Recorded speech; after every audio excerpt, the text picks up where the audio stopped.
کفار نے یہاں پر یہ کہا کہ نہیں، رب کلام تو نازل کر سکتا ہے لیکن آپ کے اوپر نازل نہیں کیا، تو رب تبارک و تعالیٰ نے فرمایا سونا ان کو بولو تو صحیح، اگر یہ رب کا کلام نہیں ہے، اگر یہ آپ کو جھوٹا سمجھتے ہیں تو جا کر لے آئے نا کتاب، جا کر ایک صورت ہی لے آئے،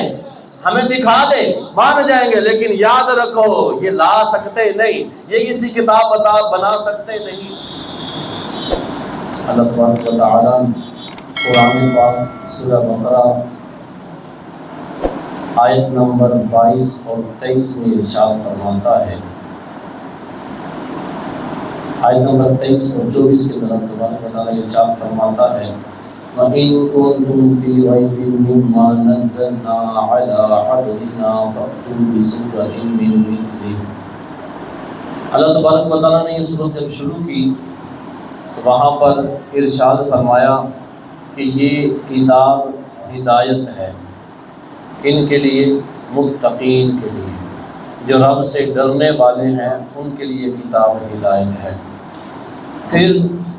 اللہ تبارک و تعالیٰ نے متقیوں کی نشانیاں بیان فرمائی، متقی ہیں کون جن کے لیے کتاب ہدایت ہے۔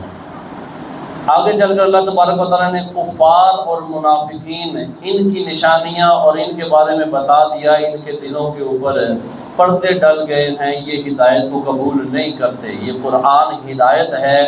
یہ ہدایت کو قبول نہیں کرتے۔ رب نے منافقین کی نشانیوں کو بھی کھول کھول کر بیان فرما دیا۔ اب رب تبارک و تعالیٰ اس کتاب کے متعلق ارشاد فرما رہا ہے، فرمایا یہ کتاب ہدایت ہے اور یہ نازل بھی ہم ہی نے کی ہے، یہ رب کی نازل کردہ کتاب ہے۔ اچھا یہ آیت نازل ہوئی کیوں؟ ہم دیکھیں نا تو حضور صلی اللہ علیہ وسلم کے اوپر جب وحی آیا کرتی تھی اور حضور آگے صحابہ کو بتایا کرتے اور لوگوں کو اسلام کی طرف بلاتے، تو اس وقت لوگ جو کفار تھے وہ انکار کر دیا کرتے تھے، وہ کہتے تھے کہ نہیں جی نہیں، یہ جو کتاب ہے یہ کتاب اللہ تبارک و تعالیٰ کی طرف سے نازل کردہ نہیں۔ اب جب ان سے سوال کیا جاتا کہ اگر اللہ کی طرف سے نازل کردہ نہیں ہے تو پھر یہ کہاں سے آئی، اس کا جواب ان کے پاس کوئی بن نہیں پڑتا تھا، اس میں ہیلے بہانوں پر سے کام لینا شروع کر دیتے تھے۔ ان میں سے کوئی کہتا تھا کہ یہ جی شعروں کی کتاب ہے، کوئی کہتا تھا یہ حضور نے خود کتاب لکھی ہے، کوئی کہتا تھا یہ کہانیوں کی کتاب ہے، کوئی کہتا تھا یہ قصے کہانیوں کی کتاب ہے۔ رب کی کتاب ہونے سے انکار کر رہے تھے، وہ کہتے کہ رب کی کتاب ہے ہی نہیں، بلکہ یہ یا تو یہ ہوگی یا یہ ہوگی یا یہ ہوگی۔ اب مختلف ہیلوں بہانوں سے انہوں نے کام لیا۔ اللہ تبارک و تعالیٰ نے قرآن کے اندر اس کا تذکرہ فرمایا اور رب تبارک و تعالیٰ ارشاد فرماتا ہے وَإِن كُنتُمْ فِي رَيْبٍ، اگر تم شک کے اندر ہو، کس چیز میں؟ مِمَّا نَزَّلْنَا عَلَىٰ عَبْدِنَا، اس میں شک کر رہے ہو کہ جس کو ہم نے اپنے خاص بندے کے اوپر نازل فرمایا ہوا ہے، یعنی قرآن پاک کو حضور کے اوپر ہم نے نازل کیا، اور اگر اس میں تم شک کر رہے ہو، تم شک میں مبتلا ہو کہ نہیں یہ کتاب جو ہے یہ اللہ تعالیٰ کی طرف سے تو نہیں ہے، فرمایا اگر ایسا ہے فَأْتُوا بِسُورَةٍ مِّن مِّثْلِهِ، تو جاؤ پھر، اگر رب کی کتاب نہیں ہے تو تم بھی انسان ہو، حضور صلی اللہ علیہ وسلم بھی بشر بن کر تمہارے پاس آئے ہیں، تم بھی عربی ہو، حضور بھی عربی ہیں، حضور بھی عربی بولتے ہیں، تم بھی عربی بولتے ہو، تم لوگوں سے پڑھے ہوئے ہو، حضور نے تو لوگوں سے دنیا کے اندر تعلیم حاصل نہیں کی، تم بھی بڑی فصاحت کے ساتھ کلام کرنے والے ہو، اگر تمہارا کلام یہ ہے تم کہتے یہ ہو کہ یہ حضور کا لکھا ہوا کلام ہے، یہ کسی بشر کا لکھا ہوا کلام ہے، یہ رب کا کلام نہیں ہے، تو اگر کسی بشر کا کلام ہے تو مراد کیا ہے؟ اس کلام کی طرح کے اور کلام لکھے جا سکتے ہیں، اس طرح کی اور کتابیں لکھی جا سکتی ہیں، اگر اس کو شعر کہتے ہو تو ایسے شعر بھی تم بھی کہہ سکتے ہوگے، اگر تم کاہنوں کی کتاب کہتے ہو تو کاہن مزید ایسی کتابیں لکھ سکتے ہوں گے، اگر جادو کی کتاب کہتے تو جادوگر مزید کتابیں لکھ سکتے ہوں گے، اگر کہتے ہو کہ یہ حضور نے لکھی ہے رب کی کتاب نہیں، جب تم کو چیلنج دیا جاتا ہے فَأْتُوا بِسُورَةٍ مِّن مِّثْلِهِ، فرمایا جا کے اس کی طرح کی، یہ قرآن جو نازل ہو رہا ہے اس طرح کی صرف ایک صورت لے کر آ جاؤ، یعنی فرمایا پورا قرآن لے کر آ جاؤ، ایک اور پوری کتاب لے کر آ جاؤ نا۔ فرمایا فَأْتُوا بِسُورَةٍ مِّن مِثْلِهِ، اس قرآن کی طرح کی ایک صورت لے کر آ جاؤ۔ اور قرآن کی سب سے چھوٹی صورت یہ سورہ کوثر ہے، جو کہ 3 آیتوں کے اوپر مشتمل ہے۔ اِنَّا أَعْطَيْنَاكَ الْكَوْثَرَ، یہ 3 آیتوں پر پوری صورت ہے۔ فرمایا کوئی ایک صورت کی طرح کی صورت ہی بنا کر لے آؤ، چھوٹی سے چھوٹی صورت، اور 3 آیتیں ہی لے کر آ جاؤ، تمہیں مان جائیں گے کہ ہاں تم ٹھیک کہتے ہو۔ اچھا، حضور کے بارے میں تم کہہ رہے ہو کہ انہوں نے خود لکھی ہے،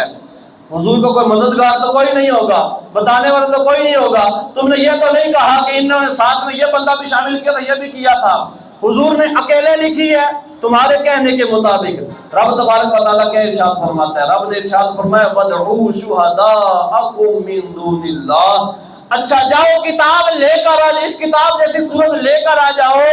اور خود نہ جاؤ، ساتھ میں جتنے تمہارے یار ہیں، دوست ہیں، عزیز ہیں، مددگار ہیں، رب کے علاوہ جس کو بلانا چاہتے ہو بلا لو، اس جیسی کتاب لے کر آ جاؤ۔ ان کنتم صادقین، اگر سچے ہو تو، اگر کہتے ہو کہ ہم سچے ہیں اور یہ رب کا کلام نہیں ہے تو جاؤ ذرا لے کر تو آؤ نا، جس کو ساتھ لگانا لگا لو، پورا کفرستان ساتھ میں ملا لو،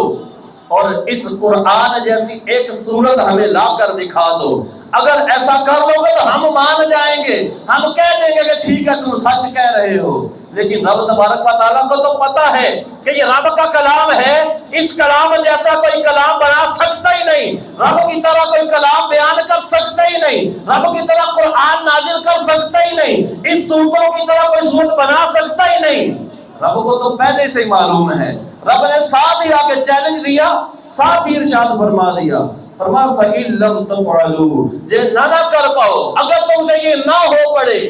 اور ساتھ ہی کیا ارشاد فرمایا وَلَن تَفْعَلُوا، تم ہرگز نہیں کر پاؤ گے، جے تو حکام نہ ہوئے تو ہونا کونی دے۔ فَإِن لَّمْ تَفْعَلُوا وَلَن تَفْعَلُوا، فرمایا اگر نہ کر پاؤ اور تم ہرگز نہیں کر پاؤ گے تو کیا کرو پھر؟ فَاتَّقُوا النَّارَ الَّتِي وَقُودُهَا النَّاسُ وَالْحِجَارَةُ، فرمایا پھر اس آگ سے ڈرو جس کا ایندھن آدمی اور پتھر ہیں، اُعِدَّتْ لِلْكَافِرِينَ، جس کو کافروں کے لیے تیار کیا گیا ہے۔ اگر تم جا کر کوشش کرو پھر بھی صورت نہ لے کر آؤ تو پھر تو مان جاؤ کہ یہ رب کی کتاب ہے، پھر تو مان جاؤ یہ حضور کا کلام اپنا نہیں ہے، پھر تو مان جاؤ یہ کسی بشر کا کلام نہیں ہے۔ اب تو ایمان لے کر آ جاؤ، اب تو سیدھے راستے پر آ جاؤ، اب تو ہدایت کو قبول کر لو گے تو بچ جاؤ گے، اور اگر نہیں کرو گے تو فرمایا کہ پھر تمہارا ٹھکانہ وہ جہنم ہے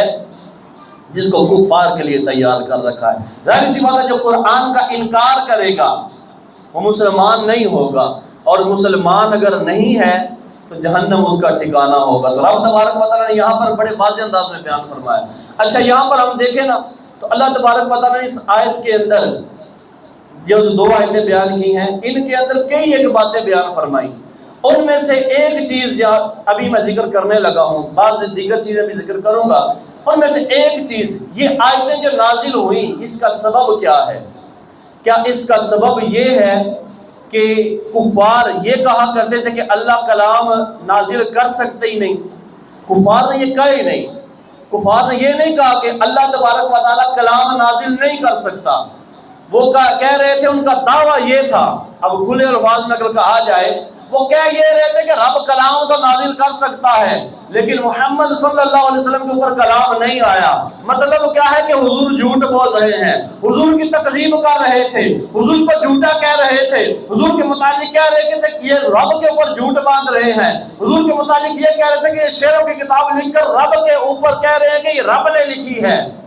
اب جہاں پر بھی ہم قرآن کو کھول کے دیکھیں نا، تفسیر اس کی پڑھیں تو ہمیں سمجھ میں آتی ہے۔ آج دنیا کے اندر میرے اوپر کوئی حملہ کرے نا، میرے بارے میں کوئی بات کرے، میں آگے سے سیدھا جواب دوں گا کہ نہ بھائی نہ، ایسے نہیں کام چلے گا، میرے اوپر اعتراض کر رہے ہو یہ اس کا جواب ہے، میرے خلاف کوئی بات کرے یہ اس کا جواب ہے۔ لیکن حضور کے بارے میں جب کفار نے بات کی، حضور کے بارے میں جب منافقین نے بات کی، رب تبارک و تعالیٰ خود اس کا جواب عطا فرماتا ہے۔ تو جب کفار نے یہاں پر یہ کہا کہ نہیں رب کلام تو نازل کر سکتا ہے لیکن آپ کے اوپر نازل نہیں کیا۔ تو رب تبارک و تعالیٰ نے فرمایا سونا ان کو بولو تو صحیح، اگر یہ رب کا کلام نہیں ہے، اگر یہ آپ کو جھوٹا سمجھتے ہیں تو جا کر لے آئے نا کتابیں، جا کر ایک سیوتی لے آئے،